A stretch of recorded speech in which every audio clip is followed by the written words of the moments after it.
Hey my friends, I got a cool story to tell you today that came from a crisis that I had. Hopefully you can hear this well enough. So I'll just jump right into it, and this probably isn't going to be edited very much except to clean it up a little bit. And we got the wind rustling the leaves in the tree, which I don't mind. But anyways, so I had a crisis this week. I Monday or Tuesday, I had a blood clot in my leg. I didn't know I had it. I just woke up one morning. I woke up in the morning. My leg was all swollen. My calf and my ankle hurt. And at first I thought maybe I injured it or something when I was out working on the farm a little bit, doing something like that. Hi, kitty. What you doing, kitty? I don't know if you can hear her, but she's over here. She's kind of an interesting cat. She acts like she wants attention, but she don't. But if you try and pet her, she don't want you to. So, anyways, and then I thought maybe it was my knees, but my knees weren't swollen up like they usually do if there's a problem with them. So I have my knees have always been a problem since I was into martial arts for so many years. Anyways, I wasn't sure what was going on. It felt kind of like a pulled muscle type of thing, and it just didn't dawn on me until my wife came home and I was telling her what's going on, and she said, "It sounds like you have blood clots in your leg." So I started doing a bunch of research and looked it up, and sure enough, that was pretty much what it was, and contemplated going to the doctor. And now don't freak out. I know a lot of people will be freaking out. You got to get to the doctor. That's life-threatening, and so on and so forth. Intuitively, I knew my life wasn't in danger, at least not at the moment. I just have this knowing, this kind of feeling when my life's in danger, or I'm just in extreme danger. So anyways, after doing a bunch of research, I pretty much concluded that that's what it was, and really contemplated going to the doctor and getting on the medication and all that kind of stuff. But being a natural healing type of person, I decided to look and see what's out there naturally that can dissolve blood clots and do that sort of thing. And a lot of people don't want to do that, sometimes out of fear or just out of convenience, just go to the doctor. But I did look at the medicines that they prescribe for this sort of thing, and there's lots of side effects to it. And I just didn't want to do that if I didn't have to. You know, if I thought I was in danger, I probably would have. But anyways, I found some very interesting stuff. I started taking turmeric and ginger and cayenne in a type of tea that I use for breathing. And I ordered some compression socks. And let me tell you, those compression socks help quite a bit. So to backtrack a little bit, I'm 65 years old. I'm overweight. But my wife and I recently started at a gym a couple of months ago, and we've been changing our diet and trying to eat right, although we've kind of slacked off this last week and a half or so. So who knows? But I'm not a good candidate for that sort of thing, according to, you know, what the doctors look for, except for being overweight and my age, and also being sedentary. I've been doing a lot of videos, and I have another channel that I do a different type of video on, and so I've been spending a lot of time sitting, and that may be the biggest factor. But to get to the point of this, I have always believed, well, I shouldn't say always, but for much of my life, that all disease, the underlying cause is mental, emotional, and spiritual. And yeah, there's physical circumstances that contribute or that, you know, actually make it manifest, but those things are spiritual. So after doing a bunch of research and still debating whether I should go to the doctor or not, talking to my beautiful wife about it, and so on, I came to the conclusion that I probably wasn't going to go to the doctor. But then I thought, well, maybe I should go and get it looked at, so I'm sure that that's what it is. But after reading about it and doing all the research, I'm pretty sure that's what it is. So my wife and I often have discussions about stuff like this and what the root cause is and what it symbolizes. What is it trying to tell us? And it's interesting too. I'm kind of jumping around here, or maybe I'll rearrange some of this. I don't know. I did a video last week that talked about what you resist persists. And we were talking a little bit about that. And could that relate to this? So, what am I resisting that could cause something like this to get my attention? And don't get me wrong, I don't think that that's always the initial cause. But here's how I believe that what happens is things happen in your life to try and get your attention, to push you in a certain direction that you're probably supposed to go according to your life plan that you made before you came here. And so little subtle things will happen to try and get you in that direction, and if that doesn't work, then they'll get a little bit stronger and a little bit stronger, and so on and so forth. And if it's something important, they'll continue to get stronger, and if you still don't get it, you'll get a crisis. So I figured, well, this must be my crisis for something, because I'm not a good candidate for this. Yeah, I had a couple of the points where you can get this, but I eat better than most people. I try to eat clean most of the time, that kind of thing. I don't drink much. I don't smoke, that kind of stuff. Anyways, and we often look at scriptures too and see what the symbolism is there. And my wife said, well, the life is in the blood. The life is in the blood. So you're in resistance to life. And man, it hit me like a ton of bricks. I would have never thought of this. It's like, and then suddenly, it's like my whole life almost flashed before me. And I realized my whole life, I've been in resistance, if you will, to what was going on in my life at the time. I didn't want to be where I was. I wanted to be doing something else. I wanted to have something else. I wasn't content with what I had. And I've had a pretty good life. I've never been out on the street. Well, I shouldn't say that. I was out on the street once for about 3 months, but that was kind of my own choice. I had a place I could go, but I was young, and I had a truck with a camper shell, and so I slept in the back of that for a while because it was no big deal. And I didn't have a family or any of that kind of thing at the time. And so anyways, getting off the track here. So I thought, my God, I've been in resistance to life almost my whole life. And I'm telling you, folks, it brought me to tears. It almost brings me to tears again just thinking about it. And it flashed to me. So that's it. That's the root cause. And one other thing that happened was I had called my brother, because he's 5 years older than me, and he had this problem a few years back. And we got to talking about all kinds of other things, because we don't talk as often as we should. And he's one of my best friends. And he was talking about some underlying anger that he had, and that people had told him that, including his wife and his kids, and other people had asked his wife, how come, Danny's so angry? And he had never seen himself that way. And I mentioned that conversation to my beautiful wife. She said, I see that in you too. Let me backtrack a little bit. When he said that, it hit me. Yeah, I think I have that too. It's just like intuitively. But I had never saw myself that way. And when my wife told me she saw that in me, I thought again, well, I never saw myself that way.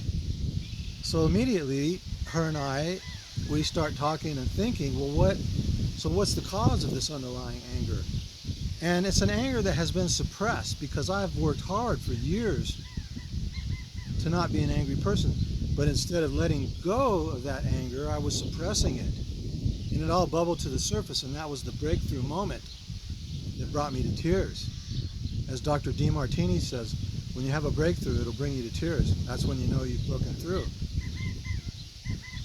And it's like a weight lifted off of me. And it's just been incredible now. And so I thought, well, this crisis has been a blessing. Now, I got my leg propped up right now. Because when I sit, because when you sit, the position to sit in, if you sit for too long, and it's not good for this sort of thing, for the circulation.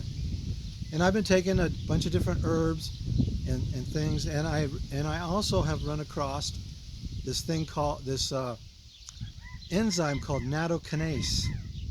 I think I'm pronouncing it right. And it's it's from a Japanese dish of fermented soybeans of some type that produces an herb that prevents blood clotting and dissolves clots and improves circulation and all this kind of stuff. And I thought, okay, I'll give that a try. So I'm taking that in place of going to the doctor and getting on blood thinners as they would prescribe. You know, nowadays with the internet, I know what they're going to do when I go there, and I know I don't want to do that if I don't have to. And I know there's enough information out there that if I research it, I can find out what to do myself.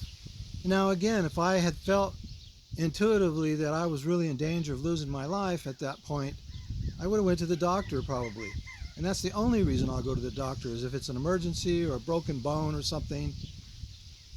Other than that, because unfortunately, the medical profession has come to just be highly paid salesmen for pharmaceutical companies, and they actually get a commission, and so, you know, that's not a good thing.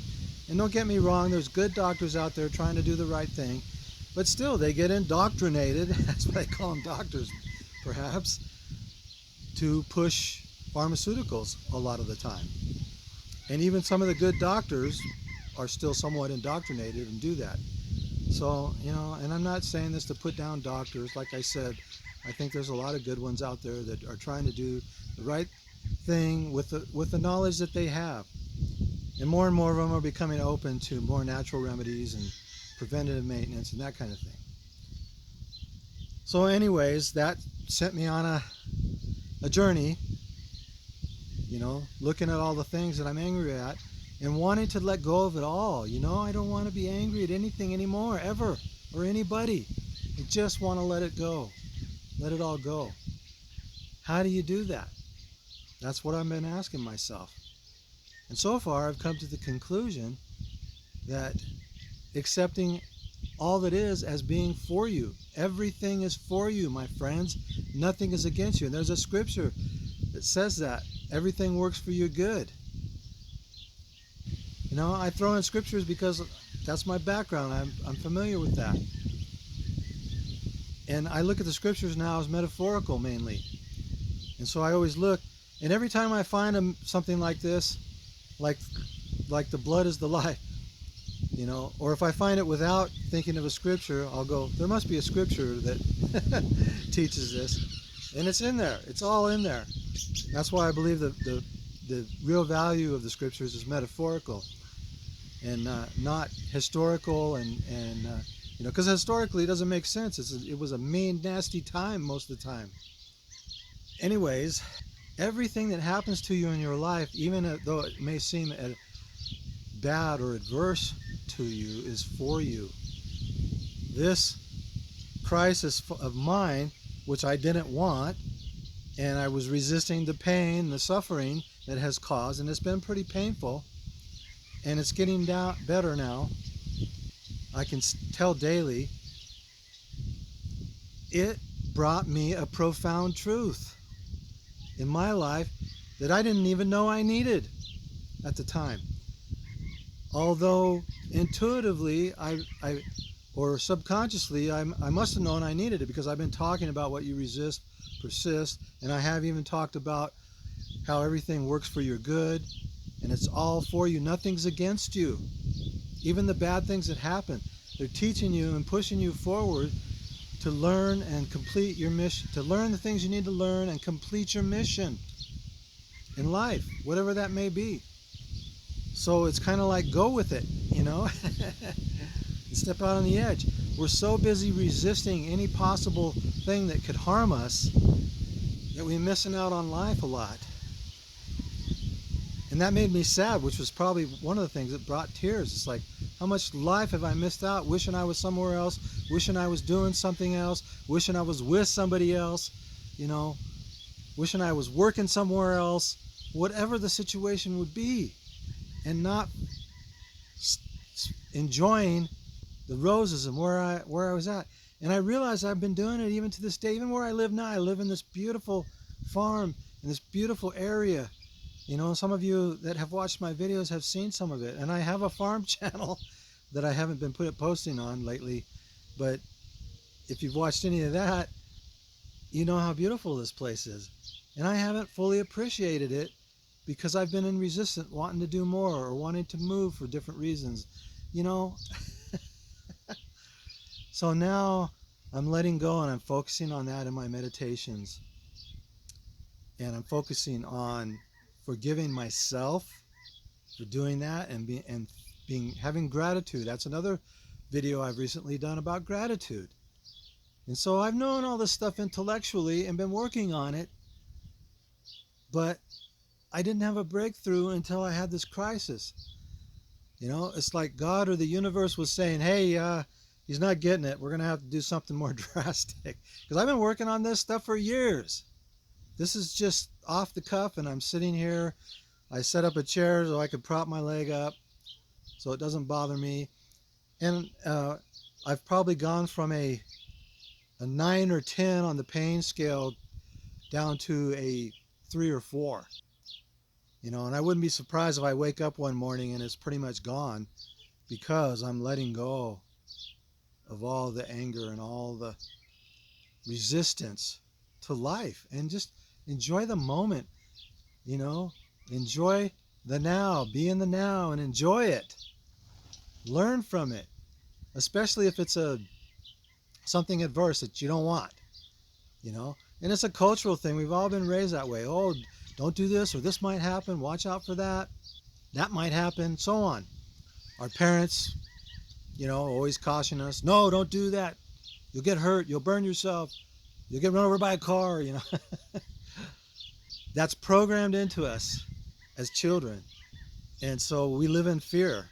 And I've done these videos recently on that too. So I've been on the track, but apparently I wasn't moving fast enough and I needed a crisis. And my wife and I, like I said, we recently joined a gym, you know, because we're in our 60s now and we wanted to get in shape and have a quality of life as we get older.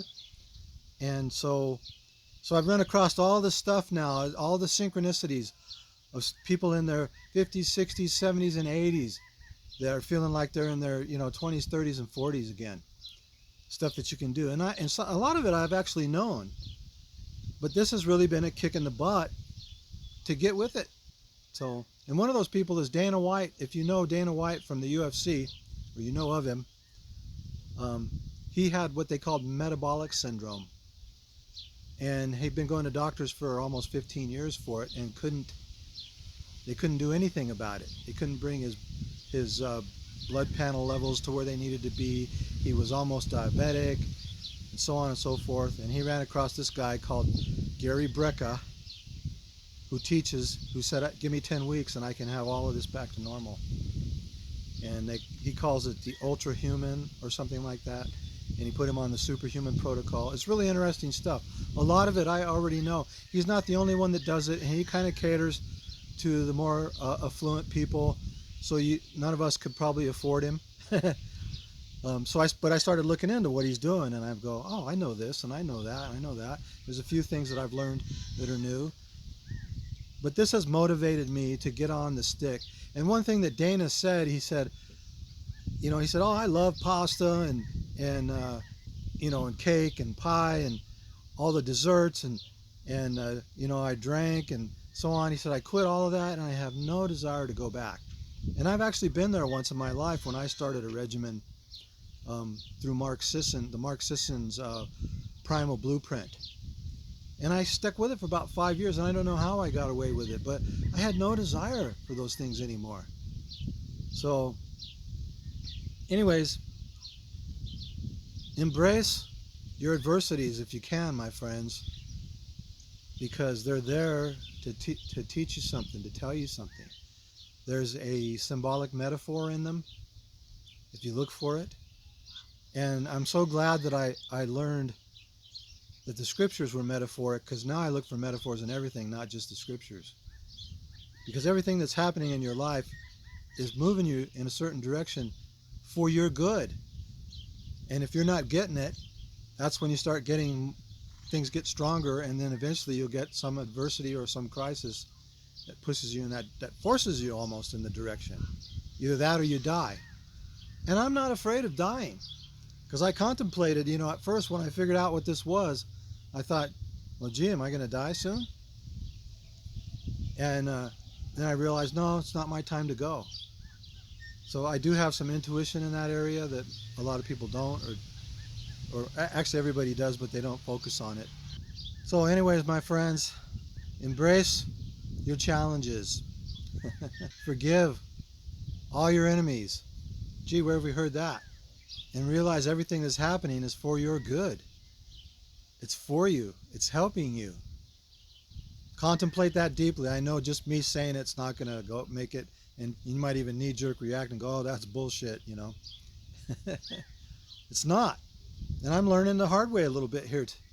But I'm getting better. I can walk almost normal again, for a time anyways. And I can feel myself getting better. I'm eating better already, and I already feel better otherwise, except for my leg. I'm already feeling a lot better than I was just a week ago, All right, my friends. Love you guys. Peace out.